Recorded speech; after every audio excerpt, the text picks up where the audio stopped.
The darkness outside the presidential motorcade was impenetrable, a velvet cloak hiding the eerie calmness that had settled over Washington. D.C. President Clara Westwood leaned forward in her seat, her sharp green eyes scanning the fortified streets through the reinforced glass. Just an hour earlier, the world's most advanced satellites had gone offline in perfect synchronization, leaving humanity blind to the skies. Then came the pulse. Without warning, the entire globe lost power for 30 harrowing seconds. Planes plummeted from the sky, surgeries halted mid-incision, and millions panicked in an electronic void. When the lights came back on, the alien voice echoed across every device capable of emitting sound. "Humans, your governance is inefficient. Your existence erratic. We will assume control. Surrender your leaders or be erased." President Westwood had been on a secure line with the Joint Chiefs when the message arrived. She ordered an immediate evacuation to the secure bunker beneath the Pentagon. Yet, as the convoy approached the entrance, an unearthly ripple distorted the air, halting the vehicles.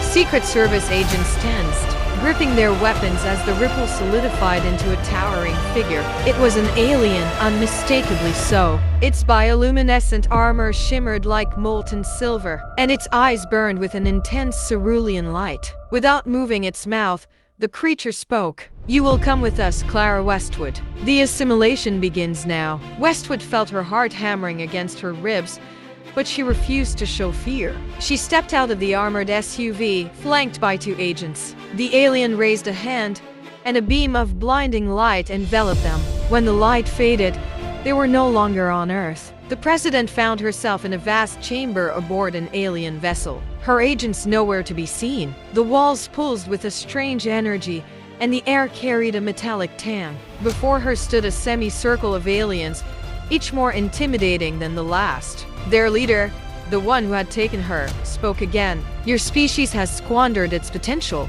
We will decide if you are worth saving." Clara's voice was steady. "You made a mistake bringing me here. Humanity isn't so easily judged or defeated."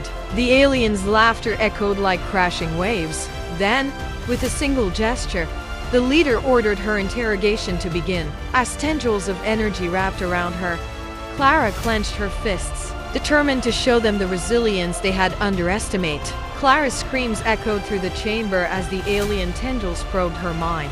Images of Earth's history flashed in rapid succession. Wars, plagues, triumphs, and innovation. The aliens delved deeper, searching for weaknesses, but something in Clara's consciousness resisted them. Suddenly, the chamber's lights flickered, and the tendrils recoiled. Clara collapsed to the ground, gasping for air. The alien leader's expression shifted to confusion.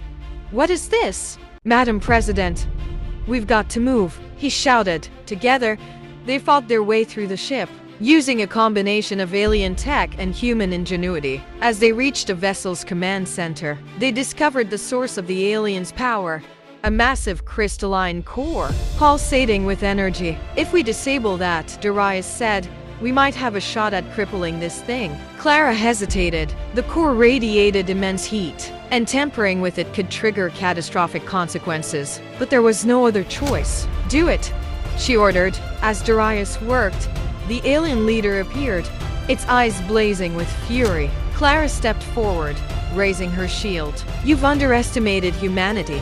Big mistake."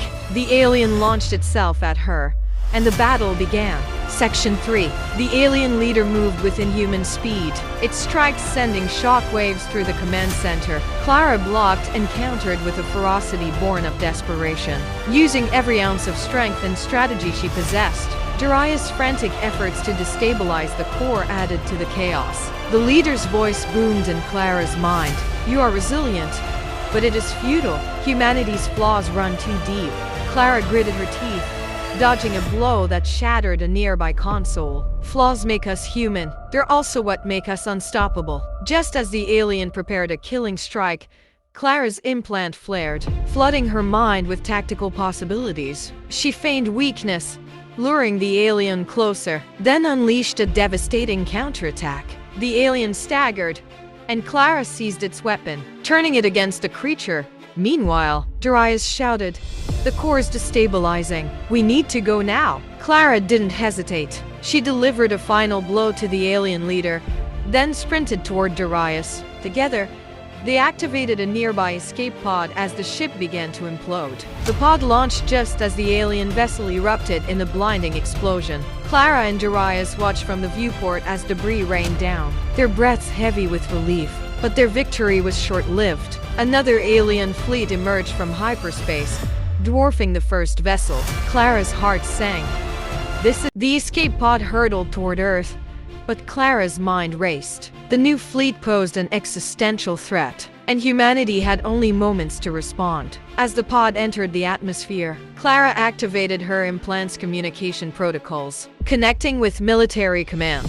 "This is President Westwood. Initiate Operation Phoenix." Operation Phoenix was humanity's last line of defense, a network of orbital platforms, armed with experimental energy weapons. As the alien fleet approached, the platforms powered up, emitting a brilliant array of lights visible from the surface. The aliens opened fire, their beams tearing through Earth's upper atmosphere. But the platforms retaliated with precision, their weapons slicing through the alien vessels. For every human loss, the aliens suffered tenfold. In the midst of the chaos, Clara addressed the world. "Today, we face an enemy unlike any other, but together, we're proving that humanity's spirit cannot be broken.